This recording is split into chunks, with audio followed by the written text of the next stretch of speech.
स्वागत है आपका दोस्तों बिहार न्यूज़ में। मैं हूं फिरदौस गनी और आप देख रहे हैं केडीबी लाइव। दोस्तों आज हो चुका है 20 जुलाई 2026। तो आज की पूरे बिहार की टॉप न्यूज़ लेकर आए हैं आपके लिए। वीडियो शुरू करने से पहले आपसे एक रिक्वेस्ट है कि अगर आप पहली बार इस चैनल पर आए हैं तो चैनल को सब्सक्राइब करके बेल आइकन को प्रेस कर दीजिए और साथ ही साथ वीडियो को लाइक कर दीजिए, अपने दोस्तों के साथ शेयर भी कीजिए। तो चले चलते हैं आज की खबरों की ओर।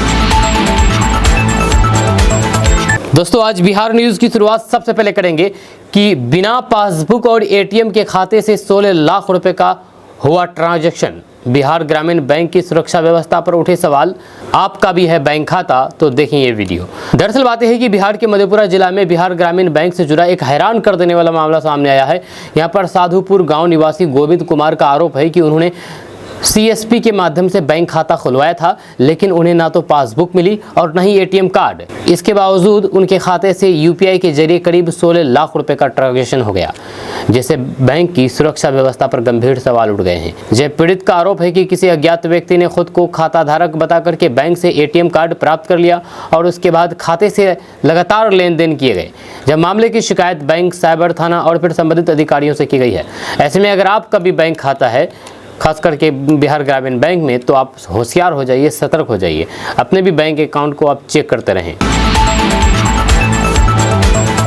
बिहार में साकार हुआ अटल बिहारी वाजपेयी का सपना, सीएम सम्राट चौधरी ने किया लिंक चैनल बेलवाधार का लोकार्पण। दरअसल बात है कि बिहार के मुख्यमंत्री सम्राट चौधरी ने शिवहर जिले की पिपराही प्रखंड में बेलवा मीनापुर लिंक योजना का लोकार्पण किया। ये परियोजना बागमती और बूढ़ी गंडक नदी को जोड़ने वाली बिहार की पहली रिवर लिंक परियोजना है। मुख्यमंत्री सम्राट चौधरी ने कहा है कि ये पूर्व प्रधानमंत्री अटल बिहारी वाजपेयी के नदी जोड़ने के सपने को साकार करने की दिशा में एक महत्वपूर्ण कदम है। करीब 130 करोड़ रुपए की लागत से बनी लगभग 68 किलोमीटर लंबी इस परियोजना से बाढ़ प्रबंधन, सिंचाई व्यवस्था और फिर जल संसाधनों के बेहतर उपयोग में मदद मिलेगी। जय सरकार का दावा है कि इससे लाखों किसानों को लाभ मिलेगा और कृषि उत्पादन को भी बढ़ावा मिलेगा। इस अवसर पर मुख्यमंत्री ने शिवहर जिले के लिए करीब 200 करोड़ रुपए की 40 विकास योजनाओं का उद्घाटन और शिलान्यास भी किया है। नेपाल में भारी बारिश से कोसी नदी उफान पर, बराज से छोड़ा गया 2 लाख क्यूसेक से अधिक पानी, अलर्ट पर जल संसाधन विभाग। दरअसल बात यह है कि बिहार में लगातार हो रही भारी बारिश का असर अब बिहार में भी दिखने लगा है। जब कोसी नदी का जलस्तर तेजी से बढ़ने के बाद कोसी बराज से 2 लाख क्यूसेक से अधिक पानी छोड़ा गया है। बढ़ते जल प्रवाह को देखते हुए बिहार के कई निचले इलाकों में बाढ़ का खतरा बढ़ गया है, जिसके बाद जल संसाधन विभाग और फिर जिला प्रशासन को अलर्ट पर रखा गया है। जल संसाधन विभाग ने संबंधित जिलों के अधिकारियों को तटबंधों की लगातार निगरानी करने और संवेदनशील स्थानों पर विशेष सतर्कता बरतने के निर्देश दिए हैं। साथ ही नदी किनारे रहने वाले लोगों से सावधानी बरतने और प्रशासन द्वारा जारी दिशा निर्देशों का पालन करने की अपील की गई है।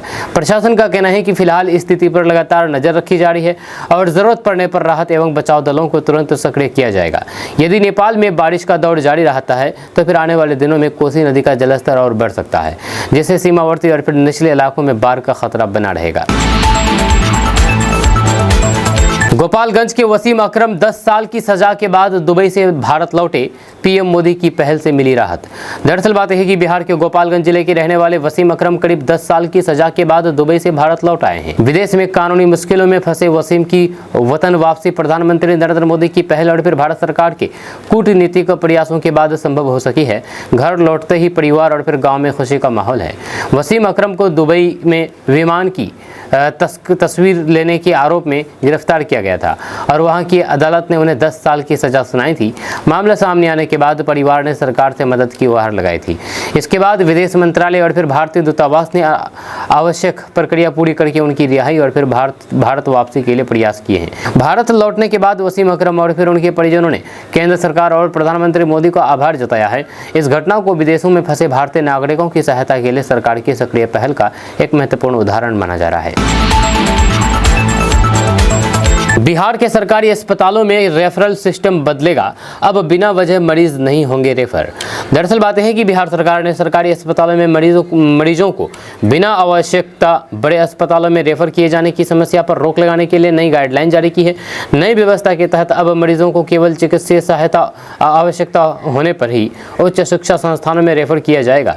इसका उद्देश्य सरकारी अस्पतालों में बेहतर इलाज सुनिश्चित करना और फिर अनावश्यक रेफरल की प्रवृत्ति को खत्म करना है।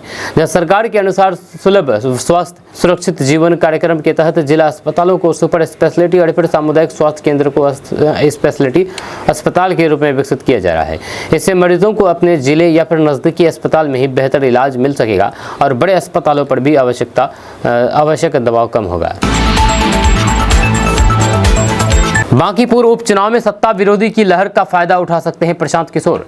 जब बांकीपुर विधानसभा उपचुनाव को लेकर के राजनीतिक सरगर्मियां तेज हो गई है, राजनीतिक विश्लेषकों का मानना है कि यदि क्षेत्र में सत्ता विरोधी माहौल मजबूत होता है तो जनसुराज के संस्थापक प्रशांत किशोर को इसका लाभ मिल सकता है।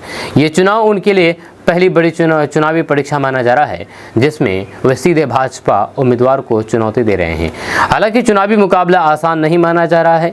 भाजपा का मजबूत संगठन और कैडर नेटवर्क उसके पक्ष में बड़ी ताकत है, जबकि विपक्षी वोटों का बिखराव प्रशांत किशोर के लिए चुनौती बन सकता है। राजनीतिक जानकारों का कहना है कि चुनाव का परिणाम काफ़ी हद तक मतदाताओं के रुझान और फिर विपक्षी वोटों के एकजुट होने पर निर्भर करेगा। प्रशांत किशोर लगातार जनसभाओं के जरिए बदलाव का संदेश दे रहे हैं और दावा कर रहे हैं कि जनता इस बार नया विकल्प चुन सकती है। वहीं पर भाजपा भी अपनी सीट बचाने के लिए पूरी ताकत झोंक रही है। ऐसे में बांकीपुर उपचुनाव बिहार की राजनीति का सबसे चर्चित मुकाबला बन गया है। बिहार के डरहार गांव में महिलाओं की चोटी काटने की रहस्यमयी घटनाएं। दरअसल बात है कि बिहार के दरभंगा जिला के बहादुरपुर थाना क्षेत्र के स्थित डरहार गांव में महिलाओं की चोटी कटने की रहस्यमयी घटनाओं से इलाके में दहशत का माहौल है। बीते कुछ दिनों में एक जैसी कई घटनाएं सामने आने के बाद ग्रामीणों में डर का माहौल है। जब पीड़ित महिलाओं का कहना है कि उन्हें अचानक कुछ महसूस हुआ और बाद में उसकी चोटी कटी हुई मिली। यह घटनाओं के बाद गांव में अफवाहों का दौर भी तेज हो गया है। मामले की गंभीरता को देखते हुए पुलिस ने जाँच शुरू कर दी है और फॉरेंसिक टीम की मदद से हर पहलू की पड़ताल की जा रही है। प्रशासन ने लोगों से अपील की है कि वे किसी भी तरह की अफवाह पर विश्वास न करें और संदिग्ध गतिविधियों की सूचना तुरंत पुलिस को दें। फिलहाल इन घटनाओं के पीछे की वजह स्पष्ट नहीं हो सकी है और पुलिस ने किसी निष्कर्ष पर पहुंचने से पहले अटकलें लगाने से बचने की सलाह दी है। बिहार के इन दो जिलों के बीच हाईवे का होगा मेकओवर, मखाना और केला उगाने वाले किसानों को फायदा। दरअसल बात है कि बिहार सरकार ने बिहार के खगड़िया और पूर्णिया के बीच NH 31 और NH 231 को 4 लेन हाईवे में अपग्रेड करने की मंजूरी दे दी है। करीब 3,936 करोड़ रुपए की लागत वाली इस परियोजना से पूर्वी बिहार की सड़क कनेक्टिविटी मजबूत होगी और यात्रा का समय भी काफी कम होने की उम्मीद है। इस हाईवे के निर्माण से खासतौर पर केला और मखाना उगाने वाले किसानों को बड़ा लाभ मिलेगा। बेहतर सड़क सुविधा मिलने से कृषि उत्पाद तेजी से बाजार तक पहुँच सकेंगे, जिसके परिवहन लागत घटेगी, फसल की बर्बादी कम होगी और फिर किसानों को अपनी उपज का बेहतर दाम मिलने की संभावना बढ़ेगी। इसके साथ ही व्यापार और लॉजिस्टिक को भी नई गति मिलेगी। सरकार का कहना है कि ये 4 लेन परियोजना क्षेत्रीय आर्थिक विकास को बढ़ावा देने के साथ साथ पड़ोसी राज्यों से कनेक्टिविटी भी मजबूत करेगी।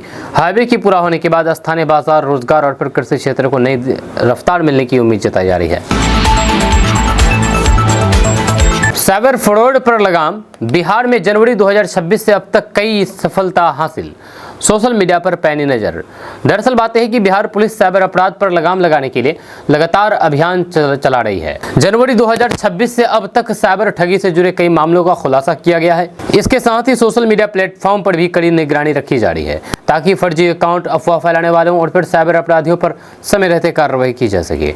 राज्य में साइबर अपराधियों के खिलाफ विशेष अभियान चलाकर के फर्जी बैंक खातों की पहचान, संदिग्ध लेन देन की जाँच और साइबर नेटवर्क को तोड़ने की कार्रवाई तेज कर दी गई है। पुलिस लोगों से भी अपील कर रही है कि किसी भी संदिग्ध लिंक, कॉल या फिर सोशल मीडिया संदेश पर भरोसा ना करें और ठगी की स्थिति में तुरंत शिकायत दर्ज कराएं। पुलिस का कहना है कि आधुनिक तकनीक और फिर सोशल मीडिया मॉनिटरिंग के जरिए साइबर अपराधियों पर लगातार नजर रखी जा रही है। अधिकारियों का दावा है कि आने वाले समय में साइबर ठगी के मामलों पर और प्रभावी तरीके से अंकुश लगाया जाएगा तथा लोगों को जागरूक करने के अभियान भी जारी रहेंगे।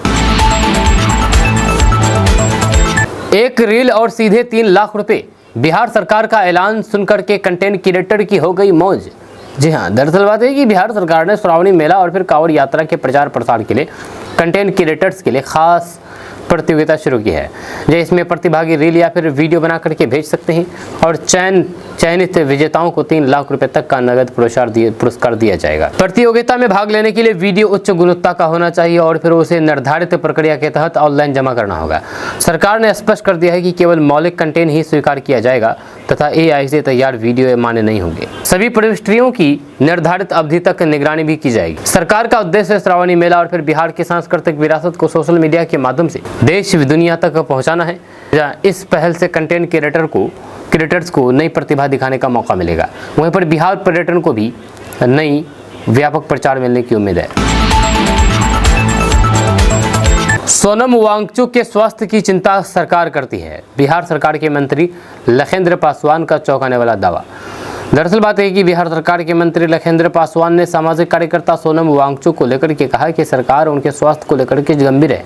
उन्होंने कहा कि किसी भी नागरिक के स्वास्थ्य और फिर सुरक्षा की चिंता करना सरकार की जिम्मेदारी है और इसी भावना के तहत आवश्यक कदम उठाए जाते हैं। लखेंद्र पासवान ने यह भी कहा है कि लोकतांत्रिक व्यवस्था में हर व्यक्ति को अपनी बात रखने का अधिकार है, लेकिन लंबे समय तक आंदोलन या फिर अनशन की स्थिति में सरकार का दायित्व है कि वे संबंधित व्यक्ति के स्वास्थ्य पर नजर रखें। उनके इस बयान के बाद राजनीतिक हलकों में इस मुद्दे पर चर्चा तेज हो गई है। वहीं पर सोनम वांगचुक के आंदोलन और फिर उनके स्वास्थ्य को लेकर के अलग अलग राजनीतिक दलों की प्रतिक्रियाएं भी सामने आ रही है। फिलहाल ये मुद्दा राष्ट्रीय स्तर पर चर्चा का विषय बना हुआ है और इस पर राजनीतिक बयानबाजी लगातार जारी है। सम्राट सरकार की बड़ी पहल, अब घर के पास ही विद्यार्थियों को मिलेगी +2 तक की शिक्षा। दरअसल बात है कि बिहार सरकार ने शिक्षा व्यवस्था को मजबूत करने की दिशा में बड़ा कदम उठाते हुए बिहार में 551 मॉडल +2 विद्यालयों की शुरुआत की है। इन विद्यालयों के खुलने से अब विद्यार्थियों को अपने घर के नजदीक ही इंटरमीडिएट तक की गुणवत्तापूर्ण शिक्षा मिल सकेगी। इन स्कूलों में आधुनिक सुविधाओं के साथ बेहतर शिक्षण व्यवस्था उपलब्ध कराने का लक्ष्य रखा गया है। यहाँ पर डिजिटल स्क्रीन भी मिलेगा। सरकार का कहना है कि इन मॉडल विद्यालयों में स्मार्ट क्लास, ई-लाइब्रेरी, कंप्यूटर शिक्षा और अन्य आधुनिक सुविधाएं उपलब्ध कराई जाएगी। इससे ग्रामीण क्षेत्रों के छात्रों को भी शहरों जैसी शिक्षा का लाभ मिलेगा और फिर उन्हें पढ़ाई के लिए दूर दराज के इलाकों में नहीं जाना पड़ेगा। खाते में बैलेंस देख करके बेहोश हो गया युवक, जांच में जुटे बैंक अधिकारी और पुलिस। Cyber fraud. दरअसल बात यह है कि बिहार के शेखपुरा जिले में एक युवक उस समय हैरान रह गया जब उसने अपने बैंक खाते का बैलेंस चेक किया तो फिर उसमें अचानक 68 लाख रुपए दिखाई दिए। जब इतनी बड़ी रकम देख करके युवक बेहोश हो गया। जब होश में आने के बाद उसने पूरे मामले की जानकारी बैंक अधिकारियों को दी, जिसके बाद जाँच शुरू कर दी गई। बैंक अधिकारियों ने खाते में आई इस रकम की जाँच शुरू कर दी है। साथ ही पुलिस भी ये पता लगाने में जुटी है कि ये राशि तकनीकी गड़बड़ी, साइबर फ्रॉड या फिर किसी अन्य कारण से खाते में पहुंची है।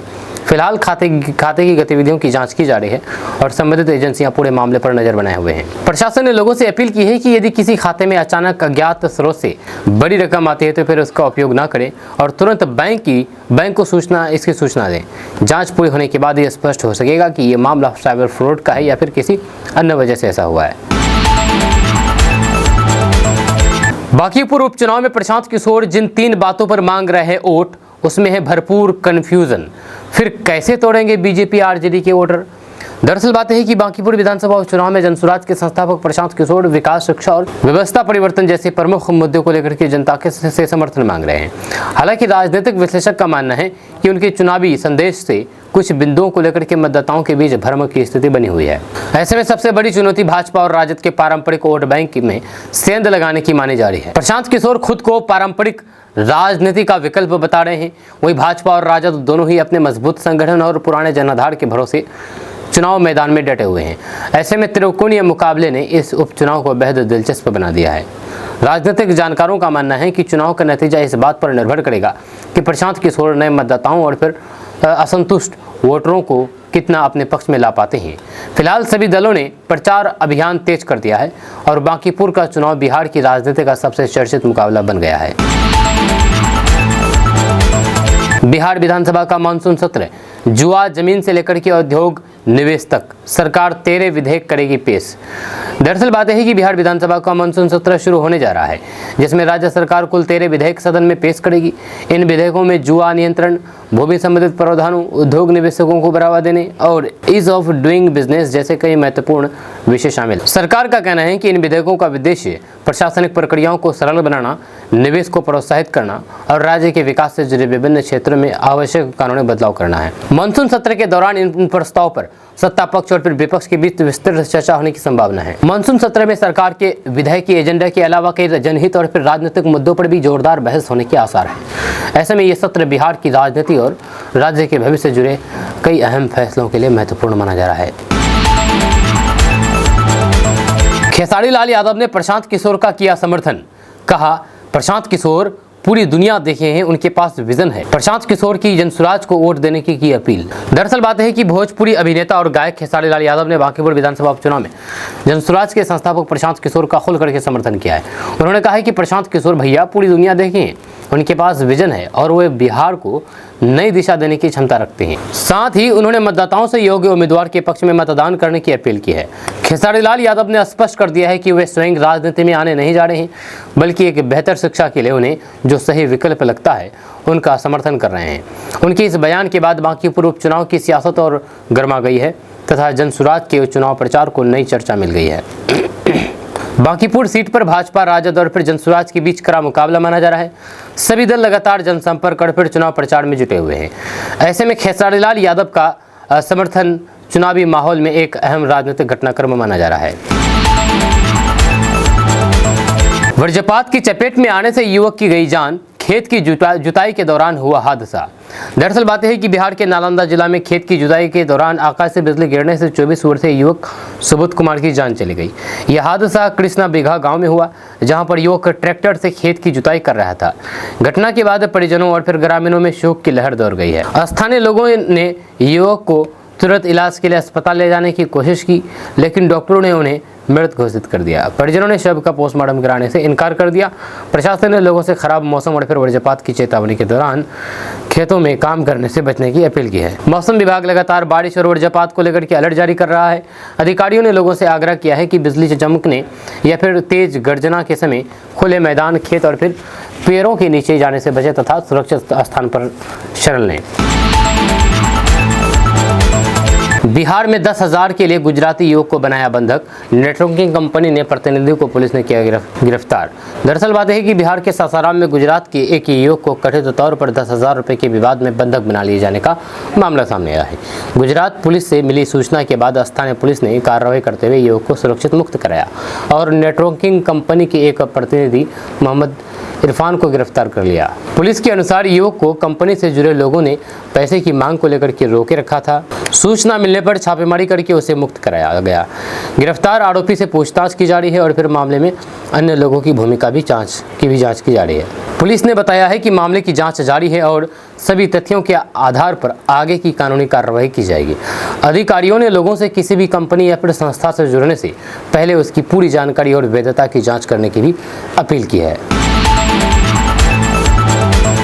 692 को लीगल नोटिस, 475 पर FIR, 103 गिरफ्तार। सोशल मीडिया पर बिहार पुलिस का पहरा क्यों? दरअसल बात है कि बिहार पुलिस सोशल मीडिया पर फर्जी खबरों, सांप्रदायिक पोस्ट, AI जनित धार्मिक सामग्री और कानूनन अव्यवस्था प्रभावित करने वाले कंटेंट पर लगातार नजर रख रही है। इसी अभियान के तहत 692 लोगों को लीगल नोटिस, 475 मामलों में FIR दर्ज की गई है और 103 लोगों को गिरफ्तार किया गया है। पुलिस के अनुसार सोशल मीडिया प्लेटफॉर्म की 24 घंटे निगरानी की जा रही है। फेक ID, महिलाओं और फिर बच्चों के खिलाफ साइबर अपराध, डीप फेक, अफवाह फैलाने वाले पोस्टर और सार्वजनिक व्यवस्था प्रभावित करने वाली गतिविधियों पर तकनीकी विश्लेषण के आधार पर कार्रवाई की जा रही है। बिहार पुलिस ने लोगों से अपील की है कि सोशल मीडिया पर कोई भी पोस्टर शेयर करने से पहले उसकी सत्यता की जांच करें। धार्मिक, आपत्तिजनक या फिर कानून का उल्लंघन करने वाली सामग्री पोस्ट या फिर शेयर करने पर संबंधित व्यक्ति के खिलाफ कानूनी कार्रवाई की जा सकती है। बांकीपुर उपचुनाव, प्रशांत किशोर का दावा, बीजेपी का हारना तय, ये चुनाव सिर्फ MLA चुनने का नहीं। दरअसल बात यह है कि बांकीपुर विधानसभा उपचुनाव में जनसुराज के संस्थापक प्रशांत किशोर ने दावा किया है कि भाजपा की हार तय है। उन्होंने कहा है कि ये चुनाव केवल एक विधायक चुनने का नहीं, बल्कि राजनीति में बदलाव और फिर जनता के आत्मसम्मान की लड़ाई का चुनाव है। साथ ही उन्होंने आरोप लगाया है कि भाजपा इस सीट को बचाने के लिए पूरे देश से नेताओं को प्रचार में उतार रही है। प्रशांत किशोर ने अपने चुनाव अभियान के दौरान कहा कि बांकीपुर की जनता इस बार विकास, शिक्षा और बेहतर व्यवस्था के मुद्दे पर मतदान करेगी। उन्होंने मतदाताओं से पारंपरिक राजनीति से आगे बढ़कर नए विकल्प को मौका देने की अपील की है। वहीं पर भाजपा और फिर अन्य राजनीतिक दल भी चुनाव प्रचार में पूरी ताकत झोंक रहे हैं। ऐसे में बांकीपुर उपचुनाव बिहार की सबसे चर्चित राजनीतिक लड़ाइयों में शामिल हो गया है, जहां पर सभी दल अपनी अपनी जीत का दावा कर रहे हैं। डायबिटीज का साइलेंट किलर हमला, शरीर दे रहा आखिरी चेतावनी, कहीं देर ना हो जाए। दरअसल बात है कि डायबिटीज को अक्सर साइलेंट किलर कहा जाता है, क्योंकि कई लोगों में इसकी शुरुआती लक्षण लंबे समय तक अस्पष्ट नहीं दिखाई देते। यदि बार बार प्यास लगना, बार बार पेशाब आना, अत्यधिक थकान, धुंधली दिखाई देना या फिर बिना वजह वजन कम होना जैसे लक्षण दिखे तो फिर इन्हें नज़रअंदाज नहीं किया जाना चाहिए और तुरंत ब्लड शुगर की जांच करानी चाहिए। विशेषज्ञों के अनुसार लंबे समय तक अनियंत्रित डायबिटीज़ हृदय, किडनी, आँखों और फिर नसों को गंभीर नुकसान पहुँचा सकती है। समय पर पहचान, संतुलित आहार, नियमित व्यायाम, वजन नियंत्रण और डॉक्टर की सलाह के अनुसार दवा लेने से इस बीमारी को काफ़ी हद तक नियंत्रित रखा जा सकता है। डॉक्टरों की सलाह है कि जिन लोगों के परिवार में डायबिटीज़ का इतिहास है या जिन्हें मोटापा या फिर उच्च रक्तचाप या फिर निष्क्रिय जीवन शैली जीने जैसी समस्या है, वे नियमित स्वास्थ्य जांच कराते रहें। बिहार में शिक्षकों के तबादले की नई नीति लागू, 29 जुलाई से शुरू होंगे आवेदन, जाने पूरा शेड्यूल। दरअसल बात यह है कि बिहार शिक्षा विभाग ने सरकारी विद्यालयों के शिक्षकों के लिए नई हस्तांतरण नीति लागू कर दी है। इस नई व्यवस्था के तहत 29 जुलाई से ऑनलाइन आवेदन शुरू होंगे। जब विभाग के अनुसार हस्तांतरण की पूरी प्रक्रिया 3 चरणों में पूरी की जाएगी और शिक्षकों को निर्धारित पोर्टल के माध्यम से आवेदन करना होगा। जब नई नीति में पारंपरिक यानी कि म्यूचुअल हस्तांतरण, विशेष परिस्थितियों वाले मामलों और सामान्य हस्तांतरण के लिए अलग अलग प्रावधान किए गए हैं। शिक्षा विभाग ने आवेदन, सत्यापन और हस्तांतरण की समय सीमा भी तय कर दी गई है ताकि प्रक्रिया पारदर्शी और फिर समयबद्ध तरीके से पूरी हो सके। विभाग ने सभी शिक्षकों से निर्धारित तिथियों के भीतर ऑनलाइन आवेदन करने और आवश्यक दस्तावेज सही ढंग से अपलोड करने की अपील की है। अधिकारियों का कहना है कि नई नीति से हस्तांतरण प्रक्रिया अधिक व्यवस्थित होगी और शिक्षकों को सुविधा मिलेगी। केंद्रीय कर्मचारियों के लिए बड़ी खबर, 8वें वेतन आयोग में बदल जाएगा सैलरी का पूरा गणित। दरअसल बात है कि केंद्र सरकार के 8वें वेतन आयोग को लेकर के केंद्रीय कर्मचारियों और फिर पेंशन भोगियों के बीच उत्सुकता बनी हुई है। नए वेतन आयोग में कर्मचारियों की सैलरी का पूरा गणित फिटमेंट फैक्टर संशोधन में पेमेट्रिक, महंगाई भत्ता, HR और अन्य भत्तों के आधार पर तय किया जाएगा। हालांकि अंतिम सिफारिशें और फिर वेतन संरचना अभी आधिकारिक रूप से घोषित नहीं की गई है। विशेषज्ञों के अनुसार यदि नया फिटमेंट फैक्टर लागू होता है तो कर्मचारियों की बेसिक सैलरी में जबरदस्त तरीके से बढ़ोतरी हो सकती है।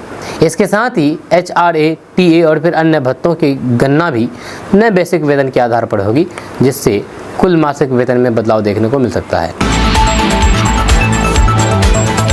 बिहार के इंजीनियर की करोड़ों की काली कमाई का खुलासा, जानिए रेड में 3 फ्लैट, 12 जमीन के प्लॉट समेत क्या क्या मिला। दरअसल बात है कि बिहार में आय से अधिक संपत्ति के मामलों में बड़ी कार्रवाई करते हुए निगरानी अन्वेषण ब्यूरो ने पर्यटन विभाग के अधीक्षण अभियंता अवधेश कुमार सिन्हा के कई ठिकानों पर एक साथ छापेमारी की। इस कार्रवाई में उनकी कथित करोड़ों रुपए की अवैध संपत्ति का खुलासा हुआ। शुरुआती जांच में कई अहम दस्तावेज और फिर संपत्ति से जुड़े रिकॉर्ड भी बरामद किए गए।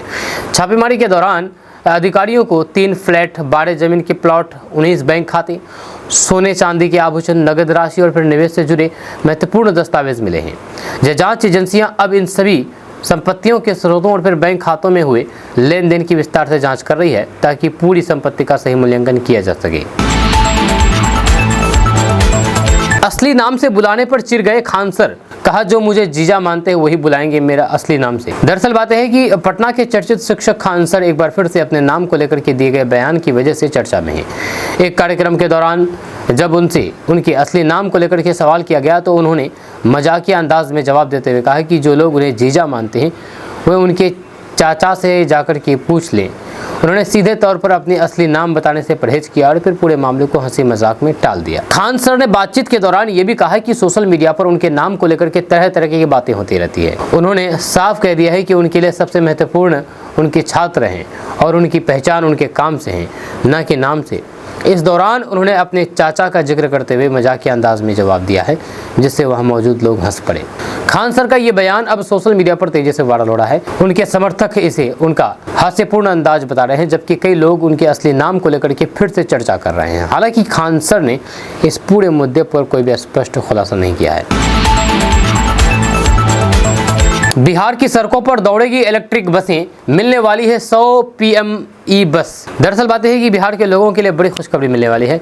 बिहार को केंद्र सरकार की PME बस सेवा योजना के तहत 100 नई इलेक्ट्रिक बसें मिलने जा रही है।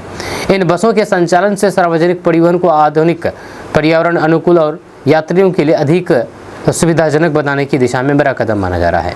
इन इलेक्ट्रिक बसों के लिए आवश्यक चार्जिंग इंफ्रास्ट्रक्चर और फिर अन्य तैयारियां भी की जाएगी। बसों के शुरू होने के से यात्रियों को आरामदायक सफर मिलेगा, साथ ही डीजल बसों पर निर्भरता कम होगी और प्रदूषण में भी कमी आने की उम्मीद है।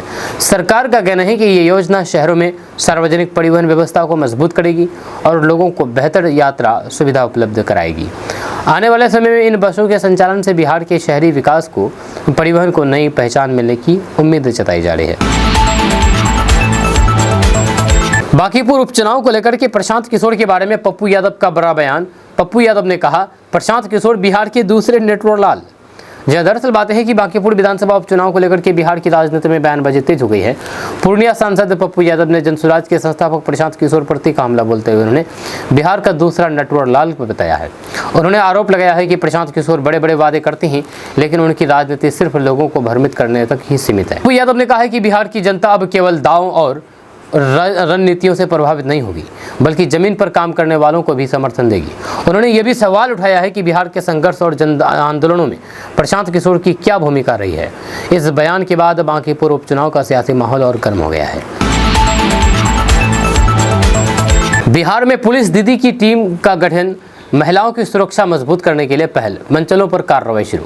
दरअसल बात है कि बिहार में महिलाओं और फिर छात्रों की सुरक्षा को और मजबूत बनाने के लिए पुलिस मुख्यालय ने राज्य भर में पुलिस दीदी यानी कि अभया ब्रिगेड टीमों का गठन किया है। इस पहल के तहत स्कूल, कॉलेज, कोचिंग संस्थान, महिला छात्रावास, पार्क, मॉल और अन्य सार्वजनिक स्थानों पर विशेष निगरानी रखी जाएगी, ताकि महिलाओं और फिर लड़कियों को सुरक्षित माहौल मिल सके। पुलिस मुख्यालय के अनुसार अब तक राज्य में 1005 पुलिस दीदी टीमों का गठन किया जा चुका है। इन टीमों ने अब तक 612 मंचलों के खिलाफ कार्रवाई की है और 20 मामले दर्ज किए गए हैं। स्कूल और फिर कोचिंग की छुट्टी के समय विशेष गश्त की जा रही है। वहीं पर महिला पुलिसकर्मियों के लिए करीब 1500 स्कूटी उपलब्ध कराने की प्रक्रिया भी अंतिम चरण में है। इसके अलावा महिला छात्रावासों की सुरक्षा व्यवस्था की भी जाँच की जा रही है। पुलिस का कहना है कि महिलाओं से जुड़े अपराधों पर त्वरित कार्रवाई, नियमित निगरानी और फिर जागरूकता अभियान के जरिए राज्य में सुरक्षा व्यवस्था को और मजबूत बनाया जाएगा, ताकि महिलाएं बिना किसी डर के अपनी पढ़ाई, नौकरी और अन्य कार्य कर सकें। बिहार में 15 मई के बाद इलेक्ट्रिक वाहन खरीदने वालों को मिलेगी सब्सिडी, ऑनलाइन आवेदन प्रक्रिया शुरू। दरअसल बात है कि बिहार सरकार ने इलेक्ट्रिक गाड़ियों को बढ़ावा देने के लिए बिहार इलेक्ट्रिक वाहन संशोधन नीति 2026 के तहत सब्सिडी की ऑनलाइन आवेदन प्रक्रिया शुरू कर दी है। इस योजना का लाभ उन लोगों को मिलेगा जिन्होंने 15 मई 2026 या फिर उसके बाद इलेक्ट्रिक वाहन खरीदा या उसका पंजीकरण बिहार में कराया है। पात्र लाभार्थी परिवहन विभाग की आधिकारिक वेबसाइट के माध्यम से ऑनलाइन आवेदन कर सकते हैं। आवेदन के साथ आवश्यक दस्तावेज जमा करने होंगे और सत्यापन के बाद पात्र आवेदकों के खाते में निर्धारित प्रोत्साहन राशि भेजी जाएगी। सरकार का उद्देश्य इलेक्ट्रिक गाड़ियों के उपयोग को बढ़ावा देना, प्रदूषण कम करना और पर्यावरण अनुकूल परिवहन को प्रोत्साहित करना है। अधिकारियों ने लोगों से निर्धारित समय सीमा के भीतर आवेदन करने और केवल आधिकारिक पोर्टल का ही उपयोग करने की अपील की है। रीढ़ की हड्डी में छिपा बैठा है कोरोना, 4800 मरीजों पर किए गए रिसर्च में बड़ा खुलासा। दरअसल बात है कि भागलपुर के जवाहरलाल नेहरू मेडिकल कॉलेज एवं अस्पताल यानी कि JLNMCH में किए गए एक रिसर्च में 4800 मरीजों का रिसर्च किया है। शोधकर्ताओं ने दावा किया है कि 1000 से अधिक गंभीर मरीजों में लॉन्ग कोविड के लक्षण पाए गए हैं और कुछ मामलों में कोरोना वायरस के निष्क्रिय अवशेष रीढ़ की हड्डी सहित शरीर के उन ऊतकों में लंबे समय तक मौजूद रह सकते हैं। जब शोध के अनुसार ऐसे मरीजों में लंबे समय तक कमजोरी, थकान, बुखार और फिर अन्य स्वास्थ्य संबंधी समस्या बनी रह सकती है। डॉक्टरों का कहना है कि यह अध्ययन लॉन्ग कोविड को बेहतर तरीके से समझने की दिशा में महत्वपूर्ण है। हालांकि इस विषय पर आगे और वैज्ञानिक शोध की आवश्यकता है। किशनगंज के तारिक इकबाल को बिहार क्रिकेट एसोसिएशन में बड़ी जिम्मेदारी, BCA इंफ्रास्ट्रक्चर कमेटी के बने सदस्य। किशनगंज और पूरे सीमांचल के क्रिकेट प्रेमियों के लिए गर्व की खबर है। बिहार क्रिकेट एसोसिएशन यानी BCA ने किशनगंज के क्रिकेट प्रशासक और खेल प्रेमी तारिक इकबाल को अपनी इंफ्रास्ट्रक्चर कमेटी का सदस्य बनाया है। पहली बार सीमांचल क्षेत्र के किसी प्रतिनिधि को BCA में इतनी महत्वपूर्ण जिम्मेदारी मिली है। माना जा रहा है कि इससे क्षेत्र में क्रिकेट के बुनियादी ढांचे के विकास को नई गति मिलेगी।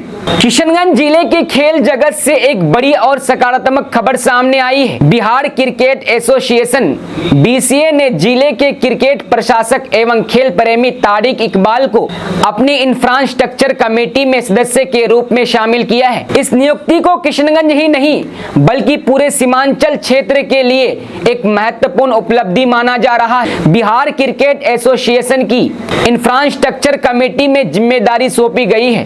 खेल विशेषज्ञों का मानना है कि इस नियुक्ति से क्षेत्र में क्रिकेट के बुनियादी ढांचे को मजबूत करने, नई खेल सुविधाएं विकसित करने और खिलाड़ियों को बेहतर माहौल उपलब्ध कराने की दिशा में सकारात्मक पहल हो सकती है। तारिक इकबाल की नियुक्ति की खबर मिलते ही किशनगंज जिला क्रिकेट संघ सहित जिले के खिलाड़ियों, कोचों, खेल प्रेमियों और विभिन्न सामाजिक संगठनों में खुशी का माहौल है। सभी ने उन्हें बधाई देते हुए उम्मीद जताई है कि वे अपनी नई जिम्मेदारी का सफलतापूर्वक निर्वहन करेंगे। किशनगंज में सरकारी जमीन पर चला बुलडोजर और ट्रैक्टर, 5 एकड़ 12 डिसमिल भूमि से हटाया गया अतिक्रमण। किशनगंज में सरकारी जमीन पर अवैध कब्जे के खिलाफ प्रशासन ने बड़ी कार्रवाई की है। सदर थाना क्षेत्र के बलवा गांव में करीब 5 एकड़ 12 डिसमिल सरकारी भूमि को अतिक्रमण मुक्त कराया गया। कार्रवाई के दौरान सरकारी जमीन पर लगी चाय की फसल को ट्रैक्टर चलाकर हटाया गया। प्रशासन ने साफ कहा है कि सरकारी जमीन पर किसी भी तरह का अवैध कब्जा अब बर्दाश्त नहीं किया जाएगा। मुख्यमंत्री के निर्देशों के बाद किशनगंज जिला प्रशासन ने सरकारी भूमि पर अतिक्रमण के खिलाफ सख्त अभियान शुरू कर दिया है। इसी क्रम में रविवार को सदर थाना क्षेत्र के बलवा गांव में प्रशासनों ने बड़ी कार्रवाई करते हुए करीब 5 एकड़ 12 डिसमिल सरकारी भूमि को अतिक्रमण मुक्त कराया। कार्रवाई के दौरान प्रशासनिक अधिकारियों, राजस्व विभाग और पुलिस की टीम मौके पर मौजूद रही। अधिकारियों की निगरानी में सरकारी जमीन पर अवैध रूप से की जा रही चाय की खेती को ट्रैक्टर चलाकर हटाया गया। प्रशासन का कहना है कि कुछ लोगों ने सरकारी भूमि पर कब्जा कर वहां चाय की खेती शुरू कर दी थी। प्रशासन के अनुसार चाय के दौरान संबंधित जमीन सरकारी रिकॉर्ड में सरकारी संपत्ति पाई गई। इसके बाद नियमानुसार अतिक्रमण हटाने का फैसला लिया गया और पूरे अभियान को शांतिपूर्ण तरीके से अंजाम दिया गया। अधिकारियों ने स्पष्ट किया है कि जिले में सरकारी जमीनों की पहचान का कार्य लगातार जारी है। किशनगंज के विकास को लेकर सांसद डॉक्टर जावेद की 2 बड़ी मांगे, सीएम से सार्वजनिक मैदान और हर प्रखंड में पुस्तकालय बनाने का आग्रह। किशनगंज के विकास और युवाओं के भविष्य को लेकर सांसद डॉक्टर मोहम्मद जावेद ने बिहार के मुख्यमंत्री को 2 महत्वपूर्ण सुझाव भेजे हैं। सांसद ने शहर में एक अस्थायी सार्वजनिक मैदान बनाने और लोकसभा क्षेत्र के प्रत्येक प्रखंड में आधुनिक सार्वजनिक पुस्तकालय स्थापित करने की मांग की है। उसका कहना है कि इससे आम लोगों के साथ साथ छात्रों और युवाओं को भी बड़ा लाभ मिलेगा। किशनगंज के सांसद डॉक्टर मोहम्मद जावेद ने जिले के विकास और युवाओं की शिक्षा को लेकर बिहार के मुख्यमंत्री को 2 अलग अलग पत्र लिखे हैं। इन पत्रों में उन्होंने किशनगंज शहर के लिए एक अस्थायी सार्वजनिक मैदान और लोकसभा क्षेत्र के हर प्रखंड में आधुनिक सार्वजनिक पुस्तकालय स्थापित करने की मांग की है। पत्र में सांसद ने आग्रह किया है कि किशनगंज नगर परिषद क्षेत्र में लगभग 10 एकड़ सरकारी भूमि पर एक आधुनिक सार्वजनिक मैदान विकसित किया जाए। उन्होंने कहा कि वर्तमान समय में शहर में बड़े धार्मिक, सामाजिक, सांस्कृतिक, खेलकूद और अन्य सार्वजनिक कार्यक्रमों के आयोजन के लिए पर्याप्त खुला मैदान उपलब्ध नहीं है। सांसद ने मुख्यमंत्री को यह भी बताया कि पहले जिस बड़े मैदान का उपयोग शहरवासी विभिन्न आयोजनों के लिए करते थे वो अब भारतीय सेना के नियंत्रण में है। इसके कारण लोगों को बड़े कार्यक्रम आयोजित करने में काफी कठिनाइयों का सामना करना पड़ रहा है। उनका कहना है कि बढ़ती आबादी और शहर की जरूरतों को देखते हुए एक अस्थायी सार्वजनिक मैदान समय की महत्वपूर्ण आवश्यकता बन चुका है। अपने दूसरे पत्र में सांसद डॉक्टर जावेद ने किशनगंज लोकसभा क्षेत्र के प्रत्येक प्रखंड में आधुनिक सार्वजनिक पुस्तकालय स्थापित करने की मांग की है।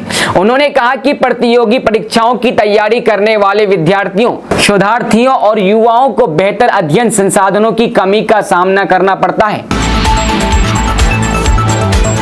किशनगंज में सरस्वती विद्या निकेतन सह मॉडल स्कूल का उद्घाटन, छात्रों को मिलेगी स्मार्ट क्लास और आधुनिक लैब की सुविधा। किशनगंज के शिक्षा क्षेत्र के लिए बड़ी खुशखबरी है। बिहार सरकार की 7 निश्चय 3 योजना के तहत शहर में नवनिर्मित सरस्वती विद्या निकेतन सह मॉडल स्कूल का उद्घाटन कर दिया गया है। इस स्कूल के शुरू होने से सीमांचल के छात्रों को आधुनिक शिक्षा, स्मार्ट क्लास, अत्याधुनिक लैब और बेहतर खेल सुविधाओं का लाभ मिलेगा। उद्घाटन कार्यक्रम में मंत्री डॉक्टर दिलीप कुमार जायसवाल सहित कई जनप्रतिनिधि और अधिकारी मौजूद रहे। किशनगंज शहर के इंटर हाई स्कूल परिसर में बने सरस्वती विद्या निकेतन सह मॉडल स्कूल का रविवार को विधिवत उद्घाटन किया गया। यह स्कूल बिहार सरकार की 7 निश्चय 3 योजना के तहत तैयार किया गया है। उद्घाटन समारोह का शुभारंभ वीडियो कॉन्फ्रेंसिंग के माध्यम से किया गया। इस अवसर पर किशनगंज जिला मुख्यालय में एक विशेष कार्यक्रम आयोजित किया गया। कार्यक्रम में बिहार सरकार के राजस्व एवं भूमि सुधार मंत्री डॉक्टर दिलीप कुमार जायसवाल मुख्य अतिथि के रूप में शामिल हुए। उनके साथ किशनगंज विधायक कमरुल हुदा, जिला अधिकारी नवीन कुमार, डीडीसी प्रदीप कुमार झा, एसडीएम अनिकेत कुमार, जिला शिक्षा पदाधिकारी, सांसद के निजी सहायक एहसान हसन तथा शिक्षा विभाग के कई अधिकारी और गणमान्य लोग मौजूद रहे। कार्यक्रम को संबोधित करते हुए मंत्री डॉक्टर दिलीप कुमार जायसवाल ने कहा कि राज्य सरकार की प्राथमिकता बच्चों को गुणवत्तापूर्ण और आधुनिक शिक्षा उपलब्ध कराना है। उन्होंने कहा कि शिक्षा के क्षेत्र में लगातार बुनियादी सुविधाओं का विस्तार किया जा रहा है ताकि विद्यार्थियों को बेहतर माहौल मिल सके और वे भविष्य के चुनौतियों के लिए तैयार हो सके। उन्होंने कहा कि ये मॉडल स्कूल सीमांचल क्षेत्र के छात्रों के लिए एक बड़ी सौगात है। यहाँ विद्यार्थियों को स्मार्ट क्लासरूम, आधुनिक विज्ञापन, प्रयोगशालाएं, बेहतर खेल सुविधाएं और आधुनिक शिक्षण संसाधनों का लाभ मिलेगा।